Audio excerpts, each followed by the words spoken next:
So what I'd like to talk about a little bit is the Caring Across Generations campaign.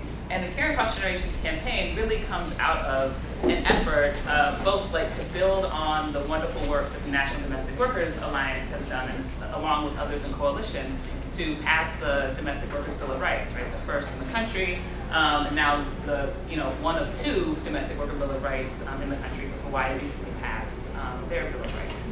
So, the Caring Across Generations campaign is really looking to move the bar even higher. So the Caring Across Generations campaign, really broadly, is a national coalition effort of over 200 organizations: community, faith, labor, disability rights and justice, senior rights and justice organizations from all over the country.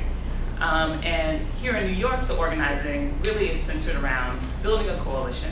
And we're fortunate enough to try to be the tip of the spear, right? And kind of for all that was accomplished in the Domestic Workers Bill of Rights fight and win, what can we do as Caring Across Generations to really move that ball even farther down the field, right?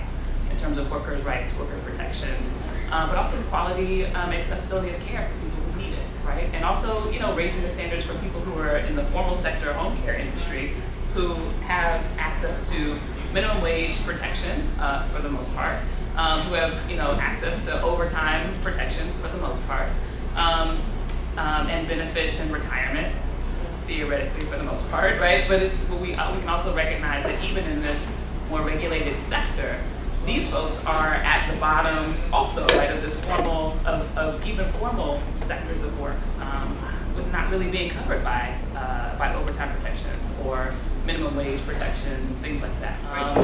There's just a brief anecdote. There's a woman who is growing as a leader in the campaign, who's an employer of 3 domestic workers. She has a husband who has Parkinson's disease, a really aggressive kind of form. And she employs 3 home care workers, 3 domestic workers, over the course of 24 hours. So she's basically running a nursing home out of her house, right? And she is adamant that she doesn't want her husband to be put in a nursing home.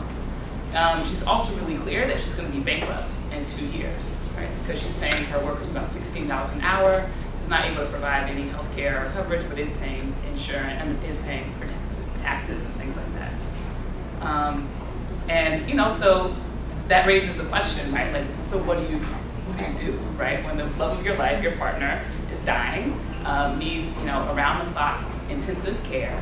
You're doing the best you can to be an employer of good conscience, right? To be a good employer.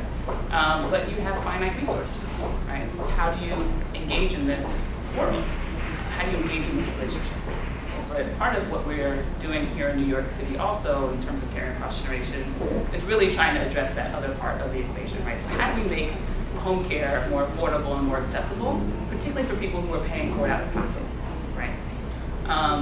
So there's this, there's one world, which is Medicaid funding, right? Which is you spend all your money, and then when you have no more money or no more assets left, or you're able to successfully hide them or ship them off to someone else, you can come into the best insurance money can't buy, right? You're poor enough to be on Medicaid, come on in, and we'll take care of you until you can't anymore, right?